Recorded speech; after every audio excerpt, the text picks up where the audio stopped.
Assalamualaikum warahmatullahi wabarakatuh.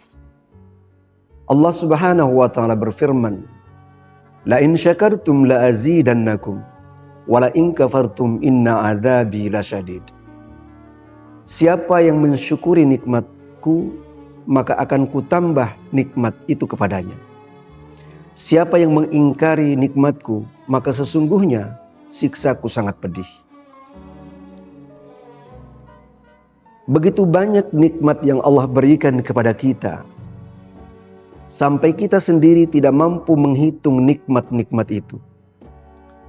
Wa in ta'uddu ni'matallahi la tuhsuha.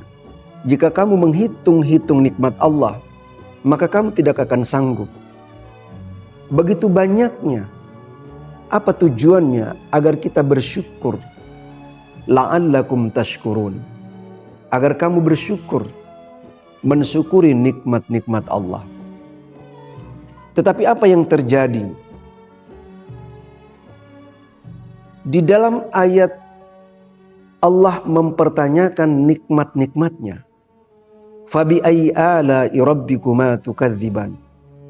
Maka nikmat yang mana lagi yang kamu dustakan? Karena terlalu banyak nikmat itu diberikan kepada kita.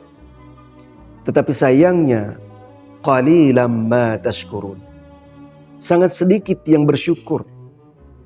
Maka Allah pertanyakan itu dalam surah Ar-Rahman, berkali-kali Allah mempertanyakan. Fabi ayyi ala'i rabbikuma tukadziban. Nikmat yang mana lagi yang kamu dustakan?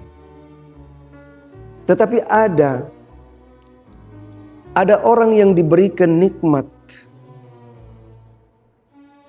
Dia tertipu dengan dua nikmat. Yang pertama, nikmat sehat.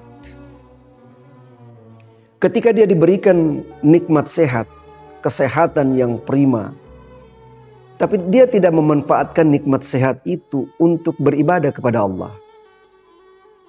Nanti sakit, baru dia mau beribadah kepada Allah. Contoh yang real dalam kehidupan kita sehari-hari.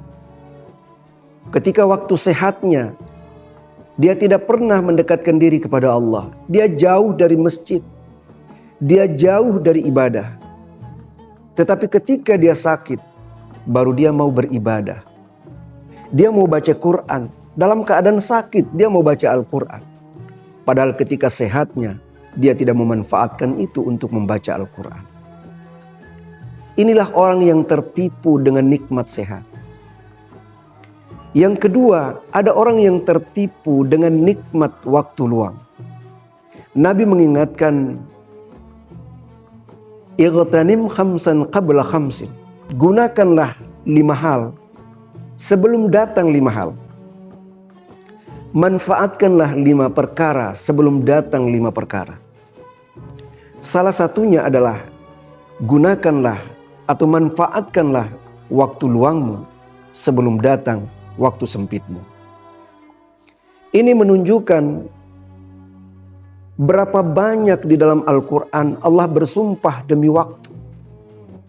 Wal asr, demi waktu asar. Wal fajr, demi waktu fajar atau subuh. Wad duha, demi waktu pagi. Wal lail, demi waktu malam. Dan seterusnya. Allah begitu banyak bersumpah demi waktu. Artinya, betapa ruginya manusia ketika dia melewati waktu-waktu yang telah disumpah oleh Allah Subhanahu wa taala. Disinilah ada manusia yang tertipu dengan nikmat waktu luang. Ketika waktu senggangnya dia berleha-leha. Ya, tidak memanfaatkan dengan sebaik-baiknya. Datang waktu sempitnya, baru dia mau berbuat sesuatu. Ketika dia berada dalam kesulitan. Orang seperti ini dijelaskan dalam surah Al-Asr. Dialah termasuk orang-orang yang merugi. Innal insana lafi khusr. Sesungguhnya manusia berada dalam kerugian. Dia merugi termasuk hilangnya atau berlalunya waktu. Begitu saja. Semoga ibadah puasa ini membuat kita menjadi orang yang sangat menghargai waktu. Wassalamualaikum warahmatullahi wabarakatuh.